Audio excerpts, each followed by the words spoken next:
Shalom, selamat pagi sahabat El Shaddai. Bagaimana kabar hari ini? Salam kasih dari saya. Berjumpa lagi dalam renungan pagi El Shaddai Ministry yang akan memberikan kita motivasi di dalam kita menjalani hari-hari kita agar kehidupan kita dari waktu ke waktu senantiasa menyenangkan hati Tuhan.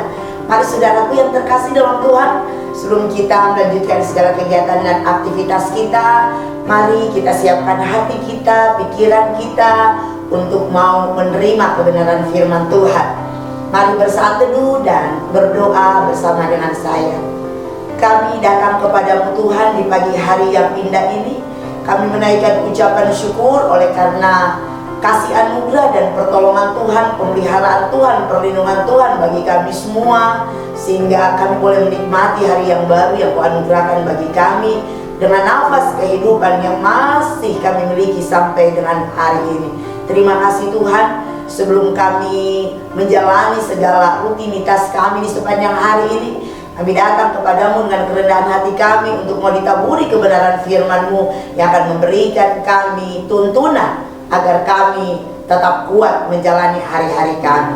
Berfirmanlah Kau Tuhan, kami siap mendengarkan di dalam nama Tuhan Yesus Kristus. Haleluya. Amin. Puji Tuhan, saudara yang terkasih, sahabat El Shaddai Ministry. Firman Tuhan pagi hari ini diambil dari 1 Raja-Raja 17 ayatnya yang ke-12 yang berkata, perempuan itu menjawab, demi Tuhan Allahmu yang hidup, sesungguhnya tidak ada roti padaku sedikit pun, kecuali segenggam tepung dalam tempayan dan sedikit minyak dalam buli-buli. Dan sekarang aku sedang mengumpulkan 2-3 potong kayu api. Kemudian aku mau pulang dan mengolahnya bagiku dan bagi anakku. Dan setelah kami memakannya, maka kami akan mati. Saudara yang terkasih, ini adalah perbincangan antara Elia dan seorang janda. Dalam Alkitab dikisahkan tentang kisah seorang janda miskin di Sarfat. Sebagai informasi sedikit, Sarfat adalah suatu tempat yang panas dan kering di daerah Phoenicia. Saat ini dikenal sebagai Lebanon. Semua daerah dekat Phoenicia mengalami kekeringan. Dan firman Tuhan datang kepada Elia dalam 1 Raja-Raja 17 ayat 9 berkata begini, bersiaplah pergi ke Sarfat yang termasuk wilayah Sidon dan diamlah di sana. Ketahuilah, aku telah memerintahkan seorang janda untuk memberi engkau makan.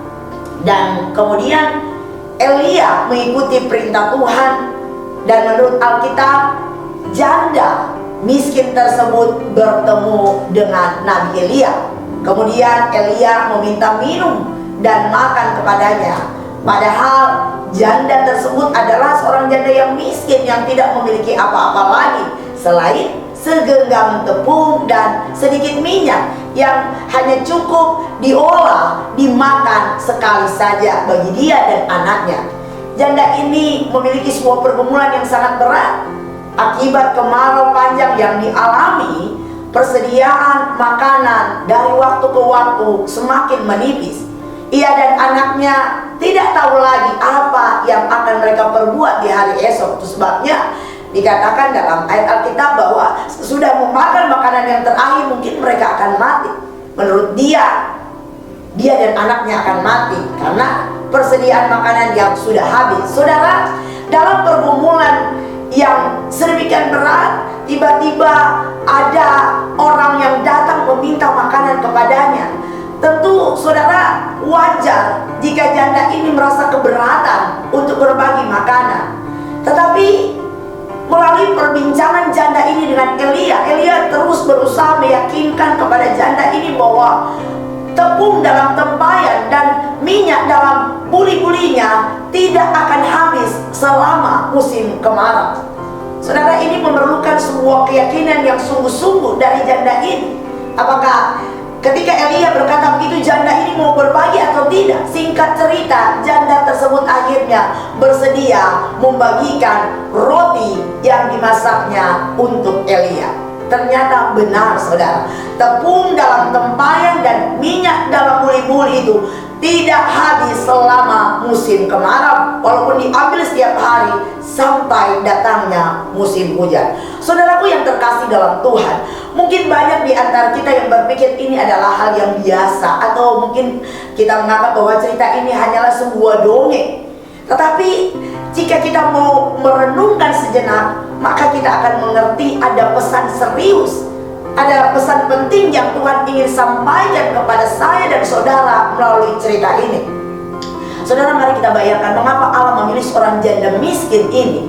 Namanya janda di Sarfat. Memang tidak diungkapkan atau tidak ditulis secara mendetail siapa nama aslinya, tetapi janda di Sarfat ditulis di dalam Alkitab. Ya, mungkin dia bukan seorang yang istimewa, dia hanya seorang janda. Bahkan Alkitab mencatat bahwa janda ini bukan orang yang percaya kepada Allah. Dia adalah janda yang menyembah Baal. Tetapi saudaraku, meskipun dia adalah seorang janda yang miskin, menyembah Baal, tetapi dia memiliki hati yang mau taat kepada Tuhan. Meskipun di wilayah Sarfat terjadi kekeringan atau kemarau, janda di Sarfat ini mau berbagi dengan orang yang tidak dia kenal. Saudara yang terkasih dalam Tuhan, saya berpikir begini, tentunya di Sarfat itu bukanlah hanya janda ini yang ada di tempat itu, ya. Tentunya di Sarfat itu ada begitu banyak orang, bahkan mungkin ada orang-orang yang ekonominya lebih meningkat atau lebih di atas dari janda tersebut, saudara. Dan pastinya ada begitu banyak orang yang mungkin sanggup memberkati Nabi Elia. Tetapi mengapa Allah justru memilih seorang yang miskin dan seorang janda lagi? Saudara yang terkasih di dalam Tuhan, melalui peristiwa ini Allah ingin kita belajar dari janda yang miskin yang ada di Sarfat. Apa yang dilakukan oleh janda ini di luar logika dan nalar kita. Karena satu-satunya yang dia miliki untuk bertahan hidup diminta oleh orang lain, atau orang asing, atau orang yang tidak dia kenal. Itu sulit dilakukan, saudara terkasih. Bahkan jika itu terjadi dalam kehidupan kita, tentu kita akan berpikir berapa kali lipat untuk kita bisa melakukan hal yang sama seperti yang dilakukan oleh janda tersebut. Alkitab mengatakan justru seorang janda yang susah, yang miskin itu sanggup berbuat hal itu, sesuatu yang luar biasa. Saudara yang terkasih di dalam Tuhan, Allah ingin kita belajar dan meneladani sikap atau meneladani hidup dari janda ini. Kita bukan belajar tentang kemiskinannya atau meneladani kemiskinannya, tapi Allah ingin kita belajar dari sikapnya yang luar biasa. Harusnya saudara, cerita ini menampar kita sebagai orang percaya. Harusnya cerita ini membuat kita sadar, membuat kita membuka mata, membuka telinga bahwa orang miskin, orang yang susah seperti janda di Sarfat lebih punya hati dan lebih memiliki ketaatan. Dia mau memberi untuk hamba Tuhan. Allah ingin kita belajar agar kita nggak berhitung dengan Allah, dan kita berani mengambil sebuah resiko, memiliki iman yang besar, percaya bahwa ketika kita melakukan segala sesuatu di luar logika, Allah sanggup memberkati. Saudara yang terkasih, dalam kesukaran dan kesesakan karena kemarau panjang yang dialami oleh janda miskin di Sarfat, dia mau berbagi karena dia percaya terhadap apa yang dikatakan oleh Nabi Elia. Janda di Sarfat menunjukkan kualitas pribadi sebagai orang yang murah hati walaupun dalam keterbatasan. Setelah mendengar perkataan firman yang disampaikan Elia, tumbuh benih iman dari dalam diri janda tersebut. Dan iman itulah yang membuat janda itu melakukan apa yang diperintahkan oleh Elia, yaitu memberikan roti yang harusnya mereka makan kepada Elia. Saudara, sebuah pilihan yang sulit dan sangat beresiko, namun ketika dia berhasil melakukannya, itulah kunci janda di Sarfat mengalami mujizat dari Tuhan. Saudara yang terkasih, sahabat Elsere Ministry, Sebagai manusia kita kerap merasa kekurangan, sangat susah merasa cukup, karena kebutuhan terus saja bertambah seiring banyaknya hal-hal yang ditawarkan dunia yang rasanya harus kita miliki.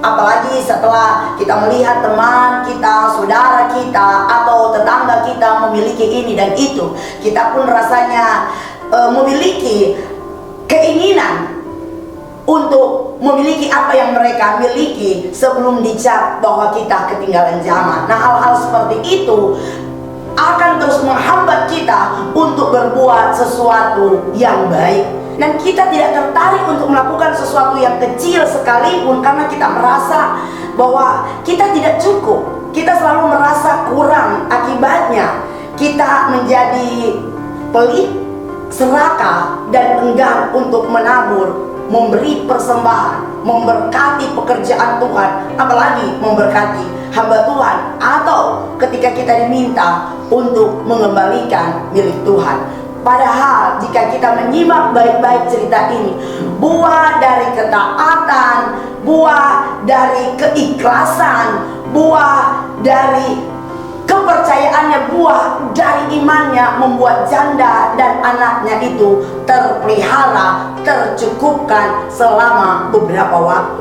Ketika kita mulai berpikir bahwa kita masih kurang dan kita nggak bisa memberi, maka saudara, kita akan merasa kurang terus, sehingga sebanyak apapun penghasilan kita tidak akan pernah cukup, karena kita merasa selalu kurang. Gaji sedikit kurang, gaji besar juga kurang. Saudara, janda ini miskin, namun karena dia rendah hati, dia taat, dia mau memberi, memberkati, maka Tuhan memelihara hidupnya dan anaknya.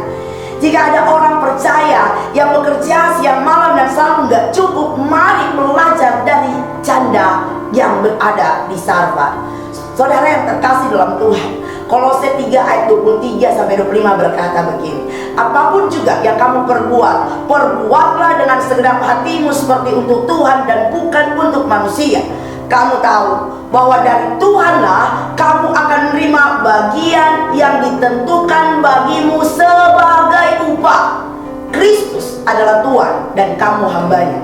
Karena siapa berbuat kesalahan, dia akan menanggung kesalahannya itu, karena Tuhan tidak memandang muka. Saudara yang terkasih dalam Tuhan, jika segala sesuatu yang kita lakukan semuanya tertuju kepada Tuhan dan bukan kepada manusia semata-mata, maka pasti semua yang terbaik yang akan kita lakukan untuk Tuhan. Karena saudara yang terkasih, adalah mustahil jika seorang mengaku mengasihi Tuhan dengan segenap hati jika dia tidak mau berkorban.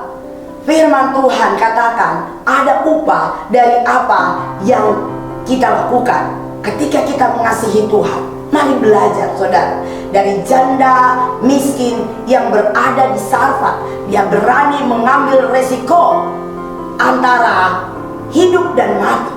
Ketaatannya membuat dia menerima mujizat. Saudara yang terkasih dalam Tuhan, jika selama ini kita merasa berat untuk memberkati, merasa berat untuk memberi, merasa berat untuk misalnya kita memberkati pekerjaan Tuhan, memberkati hamba Tuhan, bahkan merasa berat untuk mengembalikan milik Tuhan, maka sebenarnya tanpa kita sadari kita sedang menutup berkat-berkat itu mengalir dalam kehidupan kita.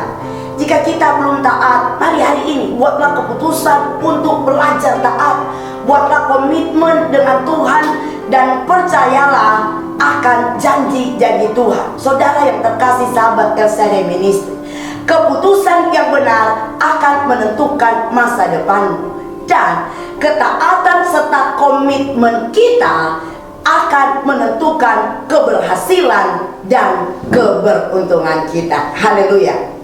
Belajar pada janda di Sarfat, biarlah kita memiliki ketaatan, biarlah kita memiliki iman, percaya kepada Tuhan, sehingga kita boleh meraih janji-janji, berkat-berkat Tuhan, bahkan mujizat-mujizat kemenangan yang Tuhan janjikan bagi saya dan saudara. Haleluya, amin. Kita berdoa. Bapa yang baik, kami bersyukur untuk kebenaran firman-Mu hari ini yang kembali mengajarkan kami agar kami boleh belajar pada sosok janda di Sarfat, seorang janda yang miskin, yang tidak memiliki apa-apa, yang mau memberikan milik satu-satunya kepada seseorang yang datang kepadanya. Bapa, kami menyadari di dalam hidup ini ada banyak hal yang kami lakukan sehingga kami sulit untuk berbagi, sulit untuk memberi, bahkan sulit untuk mengembalikan apa yang menjadi milikmu. Dan biarlah melalui kebenaran firman Tuhan, kami mau belajar taat sama seperti janda di Sarfat, agar kami boleh mengalami mujizat-mujizat yang berasal daripadamu, agar kami boleh merasakan janji-janji Tuhan, dan agar kehidupan kami senantiasa diberkati. Terpujilah Engkau Tuhan, tuntunlah kami melalui Roh Kudus-Mu, agar kami boleh menjadi pelaku-pelaku firman-Mu. Terpuji-pujilah namamu Bapa yang mulia. Di dalam nama Tuhan Yesus Kristus kami berdoa dan mengucap syukur, haleluya, amin. Puji Tuhan, sahabat El Shaddai Ministry, mari belajar dan meneladani contoh seorang janda yang miskin di Sarfat. Tuhan Yesus pasti memberikan kita kekuatan dan kemampuan melalui Roh Kudus-Nya. Jadilah berkat sepanjang hari ini dalam segala kegiatan dan aktivitas kita. Jangan lupa anjuran pemerintah untuk tetap melakukan prokes, dan jika berkenan, mari like, subscribe, share renungan saya agar saya lebih bersemangat lagi dalam menyiapkan renungan-renungan pagi hari. Dan Tuhan Yesus pasti membalas berkat dalam kehidupan setiap kita. Teruslah menjadi berkat di tengah-tengah dunia ini dalam segala karya dan aktivitas kita. Tuhan Yesus kiranya menjaga, melindungi, dan memberkati kita di sepanjang hari ini. Selamat pagi, shalom.